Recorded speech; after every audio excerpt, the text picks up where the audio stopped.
Ladies and gentlemen, welcome back to the Shirtless Plantain Show, the Arsenal edition, live from the London Stadium. West Ham 0, Arsenal 1. And I love this club, yeah, but they do not make it easy. They do not make it easy. And I'm going to need a minute to catch my breath first and foremost, because it wasn't the most exciting game, but those last 20 minutes were some of the most intense I've experienced at a game in my life. The sheer intensity and the weight of what we were teetering on, or what we are still teetering on, was just weighing on. There's a poor lady behind me that spent the last 15 minutes with her hood on, head down. Literally, she was not watching the game, and she looked exactly how I felt. But you make your way to the stadium, you might as well watch it. Do you know what I mean? I suppose let's go through the lineup. If it ain't broke, don't fix it. Same lineup the last two games. I looked at City the last few games, and they haven't changed anything apart from Rodri.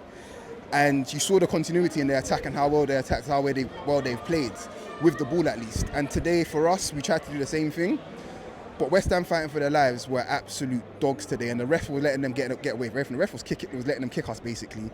But yeah, we stood up to it, even though the football wasn't great.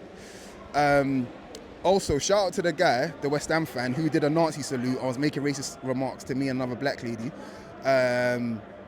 Yeah, he got ejected within like 10 minutes, and him and his rest of his mates will be done the next game. They literally got it all on camera, but that was strange. But yeah, I've been to the stadium God knows how many times. This is the first time I've actually sat in the away end, and yeah, I'm glad I did, because today you felt the hate in the stadium. You could literally feel the hate in the stadium. I know there was plenty of Arsenal fans in the home end today. And by a stroke of fortune, at the last minute, I managed to snag an away-in ticket. But that's a story for another day. But yeah, this game. There's nothing for me to really analyse right now, other than the fact that we won. West Ham packed the middle. Saka was not touching the ball. Eze was barely touching the ball. Rice had his annual sort of West Ham brain fart game. But outside of that, I think we stood up to the task, despite the ref clearly wanting them to do whatever needed to be done. Yeah, I mean, let's talk about the subs at least, guys. My brain's all over the place, so you can just appreciate what we've been through today. I'm dealing with a lot, okay? I'm dealing with a lot. Yeah, the subs, I think, initially, should I say, Ben White goes off and Wright goes right back. I knew Rice was not staying at right back, but I thought it was a little bit strange. But yeah, we found a way. To cope until half time at least. And then we went again. Lewis Calafiori went off. I'm hoping he's not injured, but that's both our starting fullbacks going off injured. And then we had Zubamendi come on. We'll talk about him a little bit later. There's not much to talk about, but it's a very, very interesting point. And then And then, we came out in the second half. And to be honest, we looked a little bit better, but West Ham were really, really dogged today. And I want to say down our sides, they'll really direct down our sides, and they found a way to, I suppose, get in behind our fullbacks, regardless of what combination was there. But yeah, we found a way regardless. And then, yeah, I want to say there was a foul on somebody. I can't remember who it was in midfield. And I feel like that shifted the momentum. When on my rewatch, I'll have a look again, but that shifted the momentum. And I feel like it handed West Ham a little bit of the initiative. And then for a good 10-minute period, we essentially couldn't get out. We essentially couldn't get out. We couldn't even get the ball ourselves. And then they kept getting free kick after free kick after free kick. And there was plenty of momentum behind them. And, we were scrambling a little bit. And then our other subs came on. So it was Odegaard and Havertz, aka the.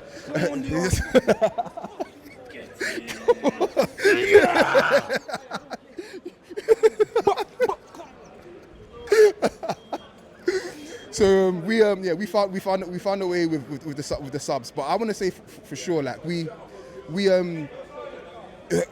or should I say Arteta? Pardon me, guys. Arteta was very, very intentional. He took off Zubimendi, brought on Havertz, brought on Odegaard, aka the two best friends, and yeah, I think Odegaard's second touch, I want to say, he immediately he puts in Saka. Saka gets his first 1v1, goes on the outside of Doof, and we we started looking good again, and then we I think Saka went off for Noni, and then Noni's first contribution was to make a run in behind, and Odegaard finds him with a ridiculously weighted pass, and we saw that's where the danger was. So we kept on. Like, I really appreciate us, Arteta and the team, recognising where the danger was, and we just kept pummeling it until we found a way. And Trossard scoring for the first time in 2026, I want to say, is it? Arguably the most important game of our, most important goal of our season. Yeah, there was a lot to contend with today, but we found a way, and it was just really pleasing, the fact that despite all the furore, despite all the emotion in the game, there was a very, very cold and calculated way in which we found our way to goal. And yeah, Premier League games, put it like this, is really strange for me, because before Atletico, I was relaxed as hell. I didn't feel any tension. I felt joy. I felt, expectation, and yeah, there was no real tension today. However, I woke up today, I was like, we should batter West Ham, but I got this weird feeling in the pit of my stomach. I don't know what sort of Arsenal's going to turn up today.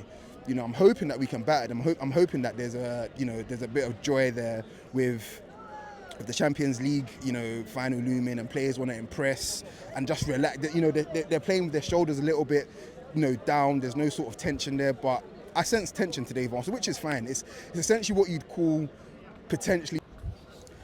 It's what you call the clincher before the clincher, if you like. But yeah, there was so much tension today. Do you know what? Let's just talk about their goal, their phantom goal, should I say? I started praying, guys. I'll be real. You guys already know I'm a prayerful person. I'm Muslim, but I never pray for football, ever. And the first 2 times I've ever prayed for football in my life was this season, away to Newcastle. Not because I wanted Arsenal to win, I just needed Newcastle to lose. I just hated them so much, and I feel like the hate just carried through there. And then today, because where else am I going to turn to? And I'm quite ashamed to admit that, but genuinely, there was so much riding on this. Like, the away fans were giving it to us, because I am the nearest road to the away fans, and they've just been giving it to us the whole game. We were giving it back as well, but then obviously I mentioned the guy being racist, whatever else. But then when we scored, mate, they got it from us. And then when they thought they scored, they really gave it to us. And when they got it chalked away, they started running away as we're giving it to them. And it was just, this has been the messiest coach's corner I think I've ever done. And I really don't care, because I'm not afraid to say that I think Arsenal are going to win the league. I really do think that was a gut punch to see. Our goal is what it is, but the fact that the goal got ruled out, I think that really, really was a gut punch to City. And regardless of what they do against Palace, regardless of what they do against Bournemouth, I think that was just a huge blow to them psychologically. And we've got the win behind us at this stage of the season. It's a perfect storm, man. But yeah, let's talk about the captain. Let's make no bones about it. He came on and was fantastic, man. Seriously, he was. I feel like the weight of pass, his physicality, he was just flying into stuff. There was no fear in Arsenal today. There was no fear in him. Yeah, I'm struggling right now. I need to rewatch the game, but I'm not sure if I can relive those last 20 minutes, because that was a lot. I saw an Arsenal fan get ejected today. I saw another Arsenal fan get in the boxes. I'm pretty sure he might have got a kick or two. After we scored, he got it still. But yeah, you guys, this is what we. How long have we been doing this pod for? This Arsenal pod. I want to say we started this Arsenal pod in 21, 22, or maybe a bit earlier than that. I don't know. And you guys been on this journey with us.